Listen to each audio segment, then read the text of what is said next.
હવે પવિત્ર શ્રાવણ માસ શરૂ થાય એટલે ઘણા બધા લોકો ઉપવાસ એકટાણા કરતા હોય છે. એ ઉપવાસમાં અનાજ વગેરેનો સદંતર ત્યાગ કરતા હોય છે.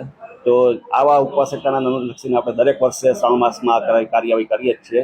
તેના અનુસંધાને આપણે ગઈકાલે જે પરમ દિવસે સોમવાર હતો, તો સોમવારે વધારે લોકો જો ઉપવાસ એકટાણા કરતા હોય તો સોમવારે આપણે સઘન ડ્રાઈવ કરતા હોય છે દરેક ઝોનમાં ટીમ બનાવીને અલગ અલગ.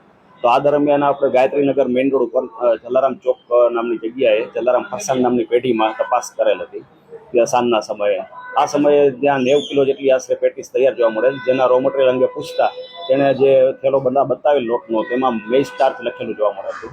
તો તેણે સ્વીકારેલ કે આ મેઇઝ સ્ટાર્ચનો ઉપયોગ કરીને જ તેણે આ પેટીસ બનાવેલી છે. તેથી આપણે સમગ્ર જથ્થાનો સ્થળ પર નાશ કરેલ છે. જી, મેઇઝ સ્ટાર્ચ છે એ ખાવાની જ વસ્તુ છે, પરંતુ જે લોકો શ્રદ્ધાપૂર્વક કહેતા હોય છે તે દિવસે જે ઉપવાસના દિવસે અનાજનો ત્યાગ કરતા હોય છે.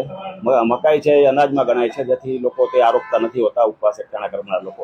તો તે જે છે એક જાતની છેતરપિંડી છે લોકો સાથે. એ સર્વપ્રથમ તો આપણે સ્થળ ઉપર જેટલા પ્રમાણમાં મોટા પ્રમાણમાં જે ખાદ્ય ચીજ કે રો મટીરિયલ તેનો નાશ કરતા હોય છે તે જે પણ નુકસાન છે તે સિવાય આપણે નોટિસ આપતા હોય છે. તે સિવાય આપણે તેના ખાદ્ય ચીજના નમૂના પણ લઈ અને વડોદરા લેબ ખાતે મોકલતા હોય છે. અત્યાર સુધીમાં આપણે આ શ્રાવણ માસમાં 32 જેટલા નમૂના ફરાળી વાનગીઓના લઈ અને આપણે લેબમાં ટેસ્ટિંગ માટે મોકલી આપેલ છે. એ સિવાય 125 થી 150 કિલો જેટલો ખાદ્ય ચીજનો નાશ કરી છે.